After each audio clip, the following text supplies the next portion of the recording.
This is Cucumber. She is our Burmese python here at the Reptile Zoo. She was a donation. We've had her for about 4 months. She is enormous. This girl, I don't know if you can like really tell like a size variation between me and her. She is crazy. Look at my hand. I have like not very small hands. She is huge. She's about 25 years old, which is pretty old for a Burmese python. She eats really large rabbits, probably like 10-pound rabbits. And she, when we had gotten her as a donation probably about 3 months ago, it took a little bit for her to transition in, but we're really excited. We got her to eat a big rabbit. We had to excite her with a rat as well. It was all kinds of stuff, but we figured it out and we're super excited that she's fully transitioned in. And we're happy to have her here. She is about 19 feet, I believe, and 250 pounds. She may be the largest one, big Burmese python. She is just, I can't even explain how girthy she is. Like, it's incredible. I've been here for a very, very, very long time, as you guys know, and she's one of the biggest ones I've seen. She's, I mean, you can see my like thigh next to her, twice the size. She's huge. These guys are the third largest snake. So they, the largest is a reticulated python for the longest, and then we've got the anaconda for the heaviest, and then we've got the Burmese python.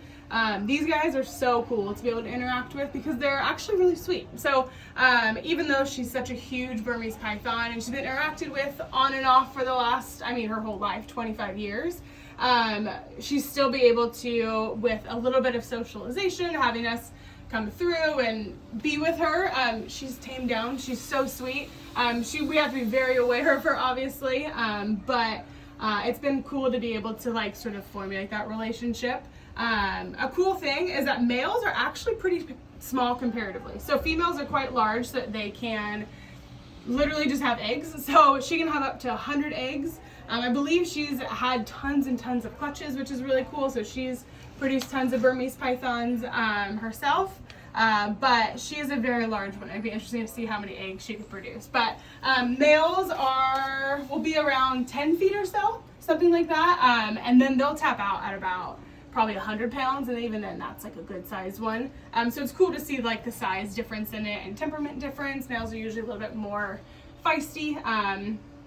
All around, like I was saying, they're pretty docile to begin with. If you just keep on interacting with them, they're super sweet. We actually use these types for educational purposes. So we'll go out to schools, we'll go out to events, we'll go out to even birthday parties with kids, and obviously not anywhere near the size, more towards the male size where they're a lot smaller because we have to transport them. But people love them. They're so great. They're easy to interact with. They're really awesome. So we are stoked about this girl. We have been so excited since we got her. Like I said, she was a little bit transitioning in, a little bit weird, but we're overly excited that she's gonna go into blue. She's going to shed nicely. She loves her cage. You can't see it, but there's like a big water area right behind her for her to be able to relax in.